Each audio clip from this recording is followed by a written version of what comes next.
Մի քանի տարի հետո կնշվի հայ ժողովրդի դեմ կատարված եղեռնագործության 100-ամյակը։ Տասնամյակներ շարունակ ցեղասպանության զոհերի հիշատակի ամենամեծ ուխտատեղի դարձած Ծիծեռնակաբերդի հուշահամալիրի գաղափարը ծնվել է 1964 թվականին, երբ մրցույթ հայտարարվեց նախագծել Մեծ Եղեռնի 50-ամյակին նվիրված մի հուշարձան։ Հենց այդ ժամանակ էլ երիտասարդ ճարտարապետների մի խումբ՝ Սպարտակ Կնդեղցյանը, Արթուր Թարխանյանն ու Սաշուր Քալաշյանը մասնակցեցին մրցույթին։ Այդ օրերի մասին ահա թե ինչ է հիշում Սաշուր Քալաշյանը։ Պատմական այդ իրավիճակի մասին, իրադրության մասին, որը տեղի ունեցել 15 թվականին, եւ որի մասին ես այն ժամանակվա տպավորությունն եմ իմ երիտասարդական ասում, բնակչության առնվազն կեսը տեղեկություն չուներ։ Առաջ անգամ դա համարձակորեն բարձրացանվեց 64 թվականին 50-ամյակի նախօրեին ավագ սերնդի կողմից։ Ես դրա մասին առաջ անգամ լսել եմ մեր ճարտարապետների միությունում, երբ Ռաֆո Իսրայելյան ունեինք ճարտարապետ անվանի, նա ամբիոնից բարձրացավ եւ հերթական ժողովներից մեկում ասեց, որ մոտենում է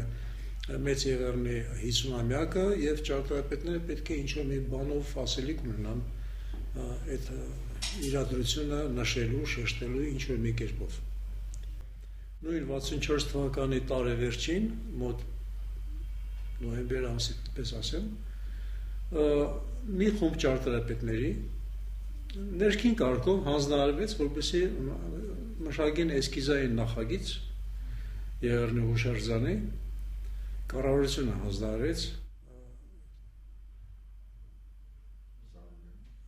Զարուբյանի հանձնարարությամբ, բայց հանձնարարությունը եկել էր անմիջականապես մեզ Քոչինյանի կողմից, Անտոն Քոչինյանի, նա վարչապետն էր այն տարիներին։ Եվ խնդիրը հետևյալն էր, ասել են, որ կա այդպիսի խնդիր կա նշելու այդ տարեթիվը, բայց կա նաև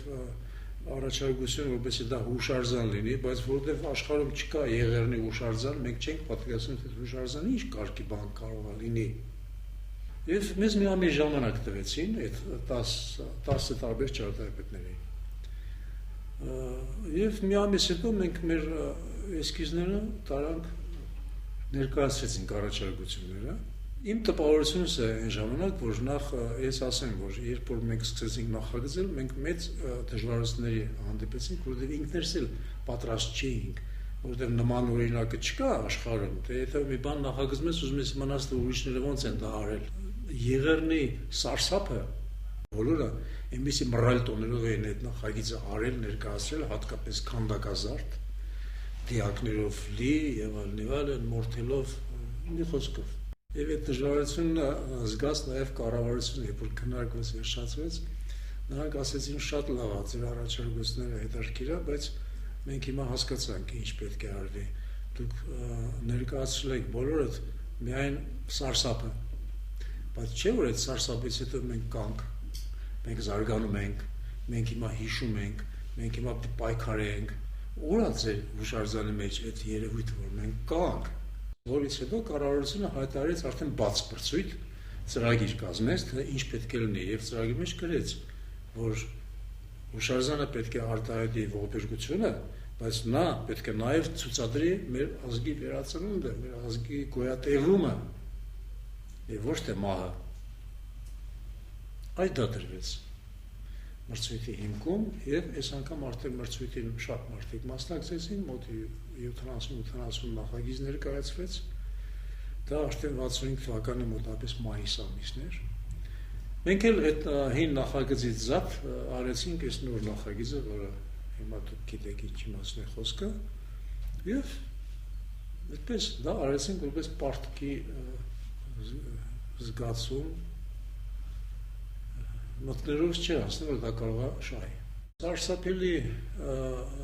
բաները անելուց հետո եւ այդ քննարկումներից հետո մենք հասկացանք, որ ոչ գեղանկարչությունը, ոչ քանդակագործությունը չեն օգնում, որպեսզի այդ սարսափը հաղորդվի մարդուն։ Դրանք բոլորը ինչ էլ որ անես, դառնում են դրվագային։ Մենք նախագծի հիմքում դրել ենք հետևյալ հիմնական գաղափարը, որ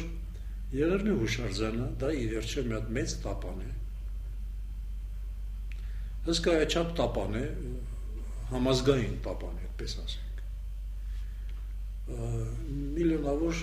անշիրիմ գերեզման նահատակների համար։ Բայց քանի որ տապանի տակ չկա աճին չկա, բայց կան նրանց հոգիները, չէ՞, այդ նահատակների հոգիները։ Դրա համար նրա վերքը, նրա մորմոքը մահացած չէ։ Ու այդ ցավը վերքը կա, գոյություն ունի հիմա, եւ մենք այդ բոլորը տեսնում ենք, այդ ցավից վերքի պատճառով կամ առիթով տապանի կուրծքը պատրվել է ու մեջ կրակավարվում։ Այդ հոգիների այրվող ու չսպիացող սպինա։ Զգացմունք ուժեղացնելու համար մենք դիմեցինք միակ միջոցին, որը նույնպես զգայական է, բայց նկարագրական չի, դա երաժշտությունն է։ Մենք երաժշտությունը դրեցինք այդ կրակի շուրջը, առանց դրան արդեն չի լինում, հուշարձան առանց երաժշտության կիսատ է։ Այդ սյունը մենք արել ենք որպես ցողունի կերպար։ Այդ պայմանական ասում ու ցողունը ոնց է։ Մի հատ ծիլ է դուրս գալի ու երկրորդ ծիլն է կողքից դուրս գալի, այսինքն եթե երկրորդը չկա, այդ ցողունը մեռած է, կենթանի չի։ Այդ մեր մոտ էլ է տապանը ճղել է, ու այդ տապանի միջից այդ ցողունը վերև է բարձրանում։ Դա կյանքի հարատևության մարմնացումն է։